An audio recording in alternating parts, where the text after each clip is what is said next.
I've always had an issue achieving realistic film emulation, and this is the best solution I found. One of my favorite things about film emulation is the halation and the film look. Achieving it involves adding many layers into any editing software, and the halation is typically seen in film photography, where bright areas bleed into darker ones, creating a soft, halo, dreamy effect. Installing Dehancer is as easy as any other app. I was eager to try it on my FPV clips, but how does it work? I came across Dehancer from a friend and I really like it, so I reached out to the team to collaborate on this video. I want to make it clear that Dehancer provided me with a license to use for this review, although there was no monetary exchange involved. And what I'm sharing with you today is my genuine opinion based on my experience with their tool.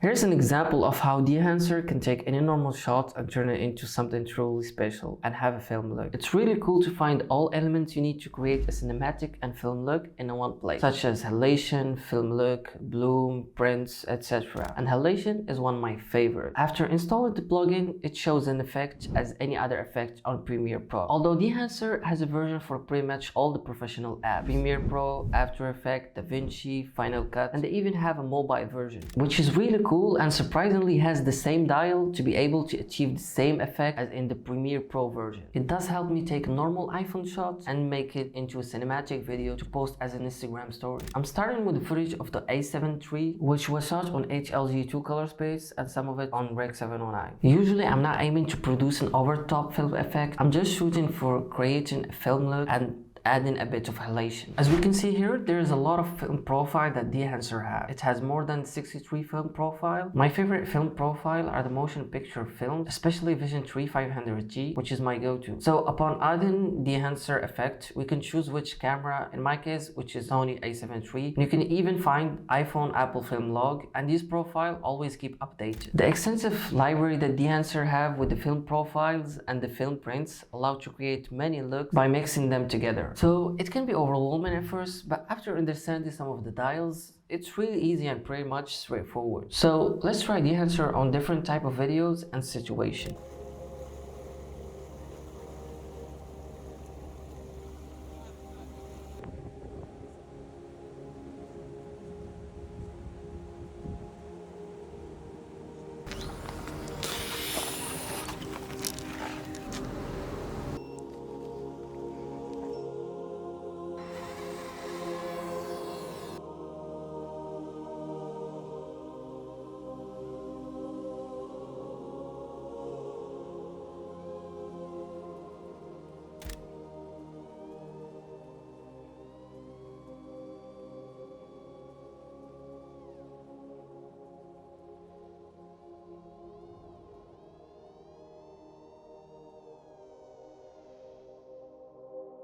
Well, some takeaways that I've learned with using Dehancer is that it's a very detailed plugin and you can get pretty much any look that you want, since there are so many dials and tools to help you achieve your effect. Something to keep in mind is that the Premiere Pro version is very taxing on the computer. I was using M1 Pro 16-inch, 16GB, and whenever I apply the Dehancer effect, it's pretty much slow down the playback immediately. Once I upgraded into an M1 Max Studio with a 32GB of RAM, it was much better. Dehancer has provided me with a coupon code, so if you want to use Y10 for 10% off, please feel free to do so. If you have any questions, leave them in the comments. I'll be sure to get back to them as soon as possible.